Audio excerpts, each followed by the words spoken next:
Hello friends, and welcome to another video. So in today's video I'm going to be doing an acrylic paint review. Now, hi Taki. Hello.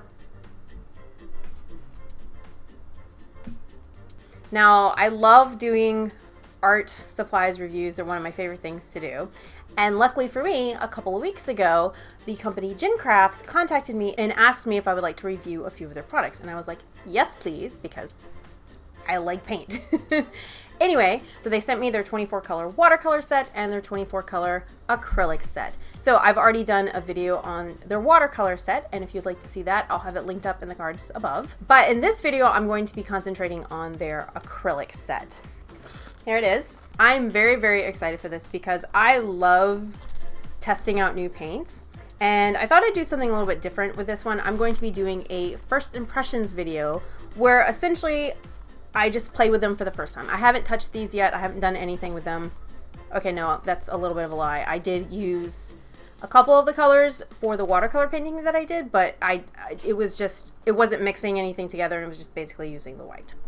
Anyway, I'm going to play around with these and I'm going to give you my honest opinion on everything. Now, I will say this video is not sponsored. However, GenCraft did send these to me for free, but all of the opinions in this video are my own, and if I don't like something, I'm gonna say I don't like something. All right, let's get started. I'm excited to play with these.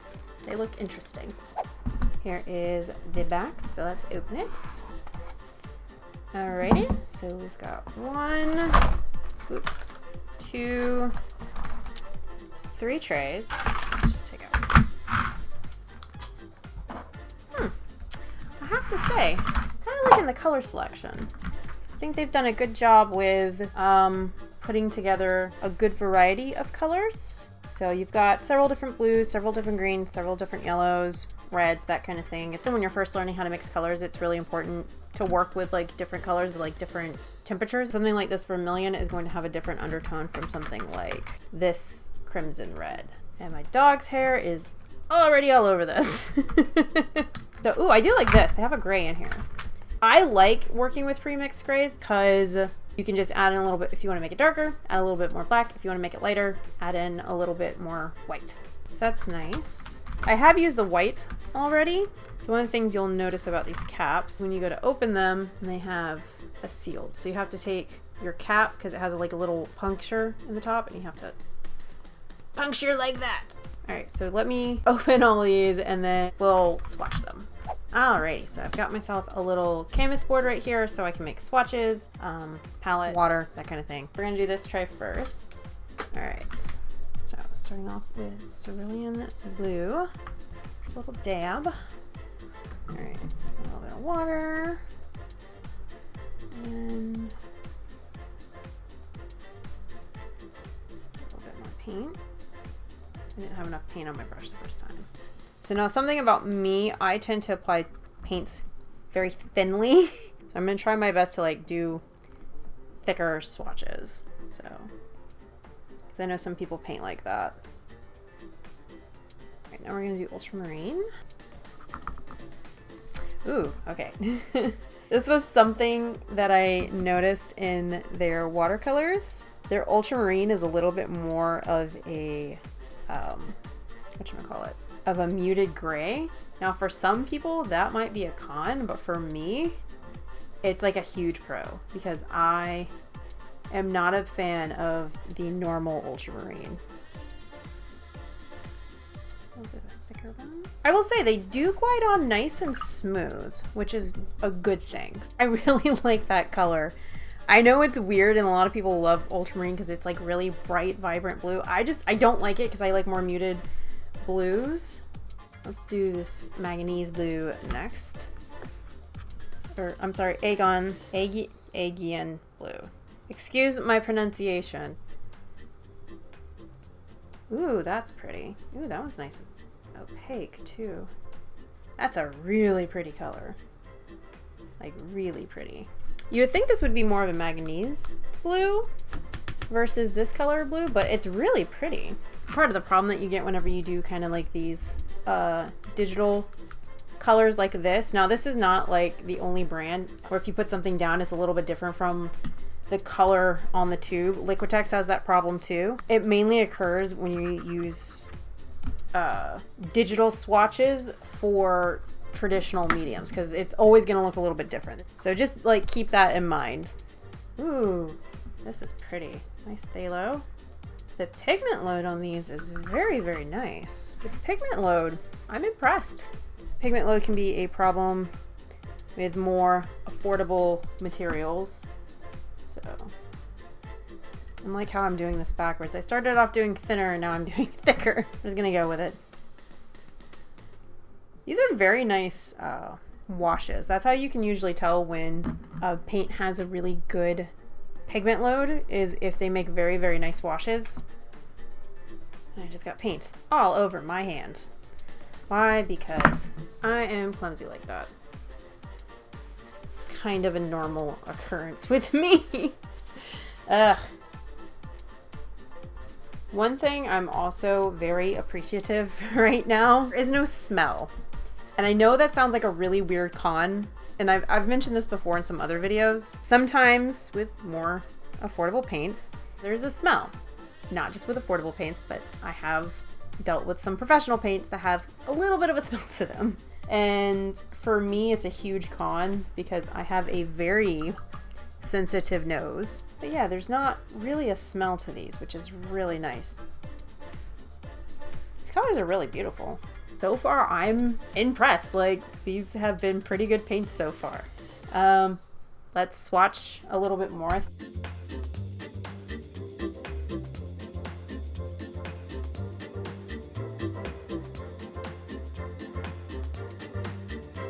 Okay, so here are my completed swatches. I've swatched all 24 colors. I have to say, I'm pretty impressed so far. The pigment load is really, really nice. They're not drying particularly fast, which is great. I know that sounds really weird, but with acrylics, that's kind of a bonus if they're not drying fast. Like this brown over here is still pretty wet. They're not drying really fast in my pan, which is nice. So as you can see, they're all still pretty wet. So this is one of the first colors that I did. Yep, that's still, and it's been about 10 minutes since I put it down. So a lot of them are still pretty wet. The washes are really nice. So most people aren't going to do acrylic washes. That's just something that I do. That's part of my own personal style. I also really like that Prussian blue. That's pretty close to, it's really close to Golden's Prussian blue. So here's Golden's Prussian blue. They do actual paint swatches on the two. If you compare them next to each other, that's not bad. That's not bad at all. So this is their ultramarine. This is what ultramarine usually looks like in most brands. It's gonna be like this very bright, vibrant blue. I don't particularly like this. It's kind of a really red blue. I really like that muted blue. I know that sounds really weird, but I really, really like it. So far, they've swatched really nicely. Now the ultimate test is going to be from blendings. Blending and mixing. So let's do some blending and some mixing to see how they hold up. All right, so let's see how the colors do with blending together. I'm just gonna use the ones that are already on my palette. Taking some of the phthalo. And maybe let's do some of the Russian. Oh, okay. Huh.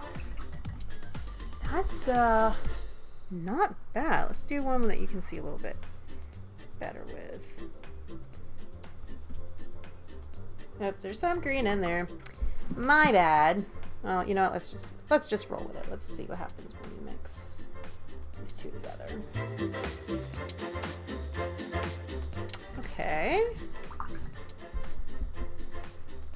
Alright, so now let's try a little bit more of a gradation.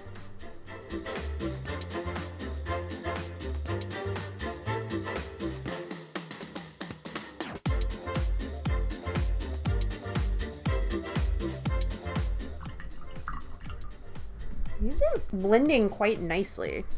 Let's try a little bit of mixing these two together.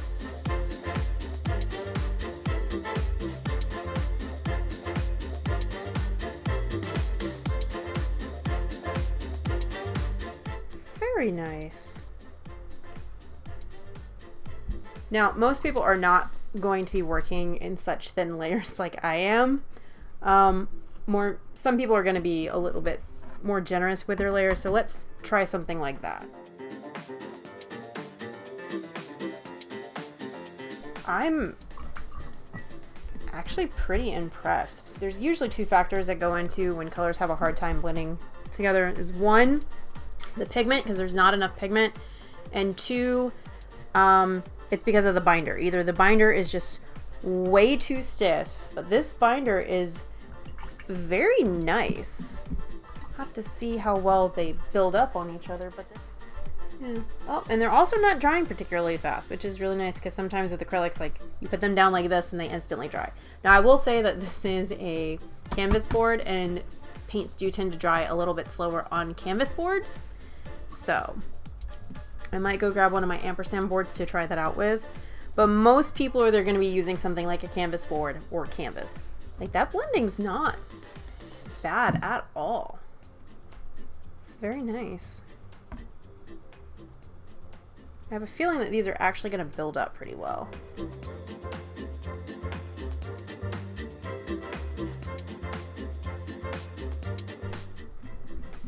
Okay, I will say that they blend in nicely to each other, but it is a little bit easy to lift them up. But this is also a problem that you have when you apply it too thin, a little bit too thinly, so like that.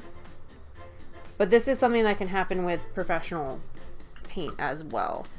This is more of, it's because I'm using my techniques that I usually use with my ampersand board on canvas, and canvas can't handle those techniques. So that's more of a user error on my part. You know, I'm gonna go grab an ampersand board, and we're gonna test these out on that, because I really want to see how that's gonna work. So I'll be right back.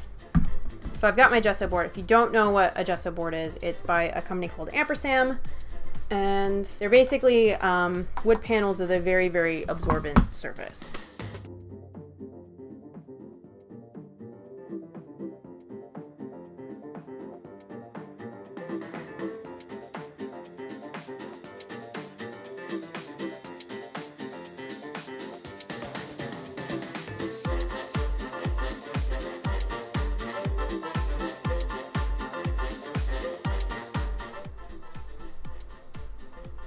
Ooh.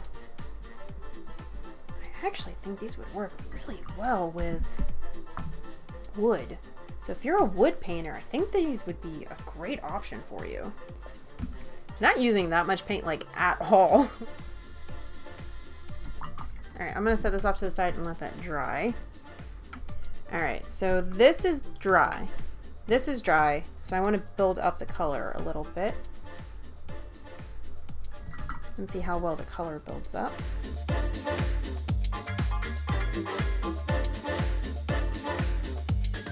Definitely the types of paints that you have to build up. That's not necessarily a bad thing.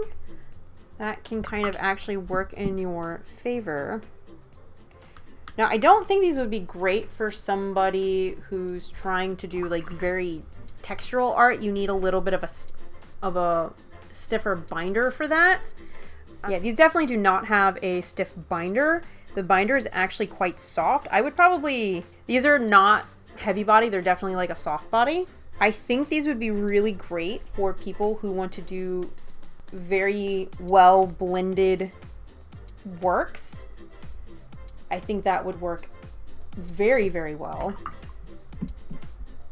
Definitely not for abstract artists. You need a little bit more of a stiffer binder. But if you like blending, doing more realistic type things, this would be a great option.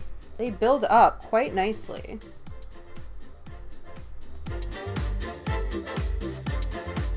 Yeah, so these are great if you want to practice like portraitures, landscapes, that kind of thing. Texture, not so much. So if you want to do something that's a little bit more textural, I'd probably go for something like Liquitex Basics, something with a little bit of a stiffer binder. But these are quite nice. I really, really like the binder. These might actually work really well, like if you want to do something like glass painting. Glass painting's something that's really big at the moment. These might work really well for that, too. Okay, I want to build this one up. The colors are quite nice and vibrant. It's not taking a lot of paint to like make opaque coverage. So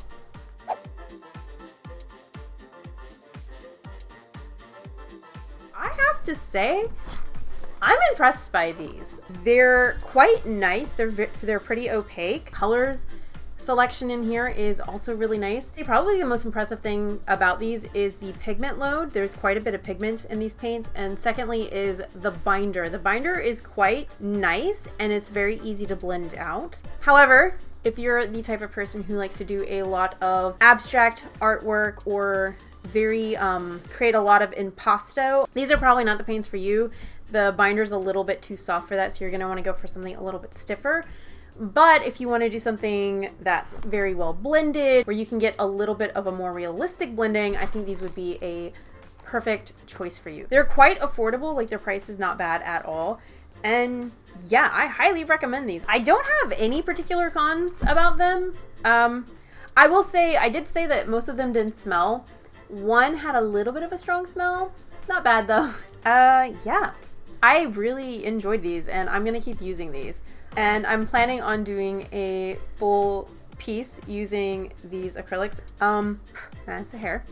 So I'm gonna end up doing a piece with these on this board. So if you wanna see that, that'll be on my Instagram. Once again, these thoughts are 100% my own. The only thing GenCraft did was send these to me and asked me to review them. That's it. So if you would like to get these for yourself, I will have the links down in the description box. I hope you enjoyed this video. I also hope you found it helpful. And if you're planning on trying these out for yourself, why don't you give this video a thumbs up and let me know what you think about them in the comments down below. Also, if you would like to continue to follow me on this art journey, then feel free to subscribe. If you also would like to see how this piece turns out, then I suggest that you follow me on Instagram. I post quite a few works in progresses along with behind the scenes looks at upcoming pieces, and pieces usually hit that first before YouTube. So go check that out if you want, right here. Yeah. Thank you so much for watching and I'll see you next time. Bye. Box so you can go and don't lick your ass on camera. No. Try not to put water near all the electric stuff.